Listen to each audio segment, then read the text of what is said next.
የአክሲዮን ገበያው የሰነደ ማለናዮች ገበያው በደላሎች እጅ መውደቅ ብዙ ሰዎችን ግራ ያጋባ ነው። ኮምፕሌንም እያደረጉበት ነው። የኔ ቪዲዮ አስተያየት መስጫ ሳጥኖች ውስጥ ገብታችሁ ስትመለከቱ ገበያውማ በደላላ እጅ ከወደቀ አለቀልን፣ አበቃለት፣ ምን ጠቀመ፣ መልሳችሁ ለደላላ ሰጡት የሚሉ ነገሮችን በተደጋጋሚ እያየሁ ነው። ዛሬ እስቲ ስለዚህ ጉዳይ እናጥራ። ደላሎች በሰነደ ማለናዮች ገበያ እናንተ እንደምታስቧቸው ናቸው? እነሱ ነገሮች እስቲ በዛሬ ቪዲዮ እናጥራ። ምንድነው ጥቅማቸው በዚህ ገበያ የሚለውን ምንስ ናቸው የሚለውን ነገር ብዙ ሰዎች አልተረዱም። በዚህ ቪዲዮ መጨረሻ በእርግጠኝነት ምን እንደሆኑ ተረድታችሁ ሄዳችሁ አካውንት ትከፍታላችሁ ብዬ አስባለሁኝና ቪዲዮውን እስከ መጨረሻ ተከታተሉት። ይህ ንጋት ፖስት ነው። ሰብስክራይብ ጆይን እያላችሁ ተቀላቀሉ።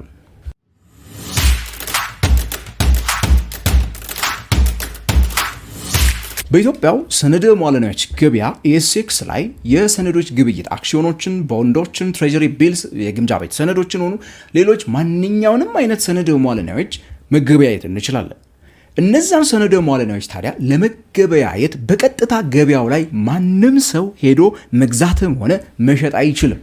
ገበያው ላይ ማለት ነው፣ ኤስኤክስ ላይ። ከዛ ይልቅ ምን ያስፈልጋል? መካከለኛ ያስፈልጋል፣ ድልድይ ያስፈልጋል። ገዢን ከሻጭ እዛ ገበያ ላይ የሚያገናኝ ምን የሚያደርግ ይውላችሁ ምን እንደሚደረግ ልንገራችሁ። በኢትዮጵያ ሰነደ ማለናዮች ገበያ ላይ የሚገበያዩ ሰነዶች በገበያው ይመዘገባሉ። የተለያዩ ሂደቶችን ያልፉና ይመዘገባሉ። ኦኬ፣ ይሄ ነው የመጀመሪያው። ተመዝግበው ልክ ሲጨርሱ እገሌ ተመዝግቧል ይባላል። ከዚህ በፊት 4 ድርጅቶች ይሄ ነገር ተነግሮላቸዋል። ገዳ ባንክ፣ ወጋገን ባንክ፣ አዋሽ ባንክ እና ቴሌ ተመዝግበዋል እኔ ጋር ብሎ ኤስኤክስ ነግሮናል። ያ ማለት አክሲዮኖቻቸውን ከዛች ቀን ጀምሮ መግዛት መሸጥ ትችላላችሁ ተብሏል። ኦኬ፣ ይሄ ከሆነ ታዲያ የቴሌ አክሲዮን ነበረኝ ወይ አለኝ እንበል፣ መሸጥ ፈለግኩኝ። ለመሸጥ ስፈልግ የት ነው የምሄደው? እንግዲህ ገበያው ላይ የተመዘገቡበት ቦታ ነው። እኔ ልሸጥ ሲሄድ ገዢ መኖር አለበት። ስለዚህ ምን መሆን አለበት? ገበያው ላይ ገዢ ሻጭ ይሄዳሉ። እነዚህ ሁለቱን አካላት በጣም ኢንስተንት በሆነ መንገድ በፍጥነት ማገናኘት የሚችል ሲስተም ያስፈልጋል። ስለዚህ ሁለታችንም በተመሳሳይ ሰዓት በተመሳሳይ ጊዜ በሆነ የተመቻቸ መንገድ ገበያው ላይ መሄድ የምንችልበት እድል ጠባብ ነበረ።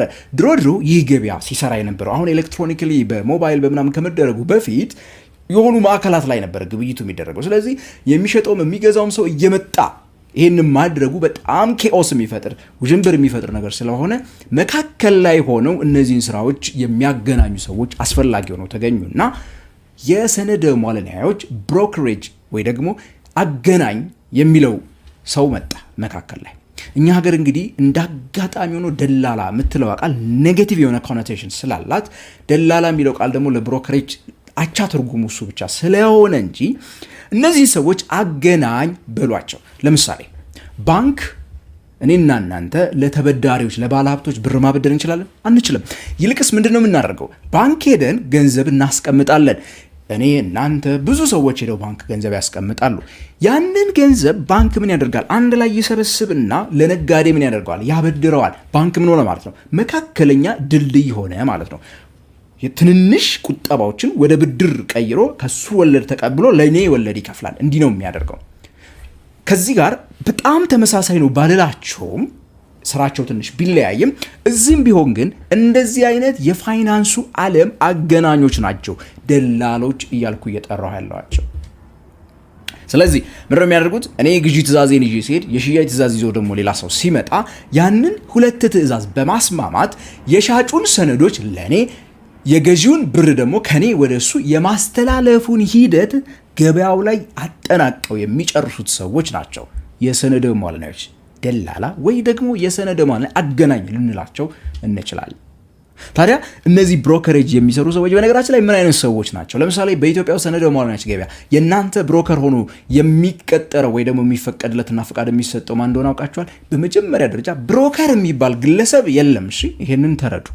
ብሮከር የሚባል ማንም ግለሰብ የለም በኢትዮጵያ ሰነደ ማለናዮች ገበያ ፍቃድ የሚሰጠው። ብሮከር የሚባል ድርጅት ነው ያለው።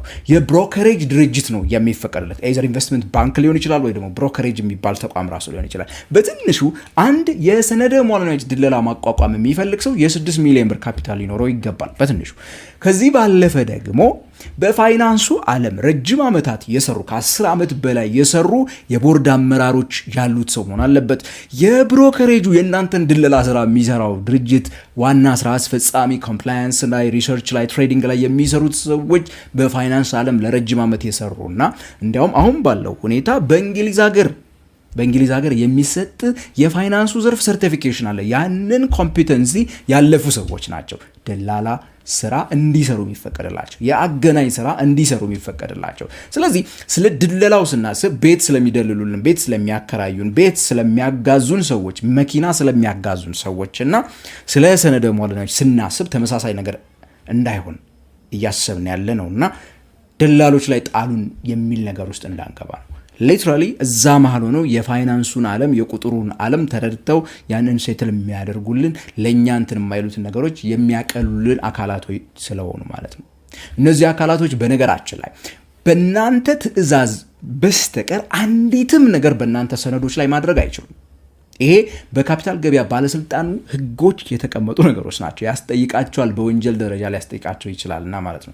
ትዕዛዝ እናንተ በምትሰጡበት እናንተ ካላችሁት ውጪ እናንተ ለምሳሌ የባንክ አካውንት ላይ የሆነ ነገር ጽፋችሁ ፈርማችሁ ሄዳችሁ ካልሰጣችኋቸው ትራንስፈር እንደማያደርጉት ክፍያ እንደማይከፍሉት ሁላ አያደርጉ። ያንን ካደረጉ ይጠየቃሉ። KYC ሪኳየርመንታቸው ለምሳሌ ነዋይ አፕሊኬሽን ላይ ስትሞሉ ያን ሁሉ ዶኪመንት እየጠየቋችሁ ያሉት እናንተ ግብይት በምትፈጽሙበት ሰዓት የእናንተን ህጋዊነትም እንደሚያጣሩት ሁሉ ማለት ነው። እነሱም ስራ በሚሰሩበት ሰዓት በዛ መልኩ ነው የሚሄዱት። ስለዚህ ከዚህ በኋላ ደላላን ስታስቡት በፋይናንሱ ዓለም የበሰለ ምጡቅ የሆነ በፋይናንሱ ዓለም ከቁጥር ጋር የተወዳጀ የፋይናንሱን ዓለም ቁጥር በጣም የተረዳ ሰው ሆኖ እናንተን ከገበያው ጋር ለማስማማት እኔና እናንተን ከገበያው ጋር ለማገናኘት የመጣ ሰውዬ ማለት ነው የሰነደ ሙዓለናዎች ደላላ እንጂ የቤታችን ደላላ ማለት አይደለም። ስም ወይ ሌላ አውጡለት እስቲ። ማለት ደላላ የሚለው ቃል ከከበደን አገናኝ ልለው እችላለሁ። አገናኝም ግን ያን ያህል ፌር ስም ነው ለማለት ይከብዳልና እስቲ ተመልካቾች ያውጡለት። ምን እንበላቸው? እሺ የሰነደ ሙዓለናዊ ገበያ ላይ ያሉትን ብሮከርስ ምን እንበላቸው? ግለሰብ እንዳልሆኑ ነግሬያችኋለሁ። ድርጅቶች ናቸው። አንድ ግለሰብን ብሮከር ነኝ ብሎ አፕሮች ካረጋችሁ ከብሮከር ድርጅት ሊመጣ ይችላል። ትሬደር ሊሆን ይችላል። ትሬዲንግ የሚባል ክፍል አለው ብሮከሬጁ ራሱ፣ ከዛ ሊመጣ ይችላል እንጂ እገሌ ብሮከር ተብሎ ፍቃድ አይሰጠው። የእገሌ ብሮከሬጅ አፖይንትድ ሬፕ ነው፣ ተወክሎ እኛ ጋር እገሌ የሚባለውን ድርጅት ብሎ ይቀበላል ካፒታል ማርኬቱ ኤስኤክስ ወይ ደግሞ ገበያው። አሁንም ጥያቄ ከሆነባችሁ እስቲ ንገሩኝና ደግሞ መልሼ ለማጥራት እሞክራለሁ ስለ ፋይናንስ፣ ቢዝነስ፣ ካፒታል ማርኬት። ታዲያ መስማት የምትወዱ ከሆነ ይህ የእናንተ ቻናል ነው። ሰብስክራይብ በሉ፣ ጆይን በሉ እያልኩኝ በቀጣይ በሌላ የፋይናንስ ፕሮግራም እስከምንገናኝ ድረስ ታዲያ ከንጋት ፖስት ተሰናበትኳችሁ።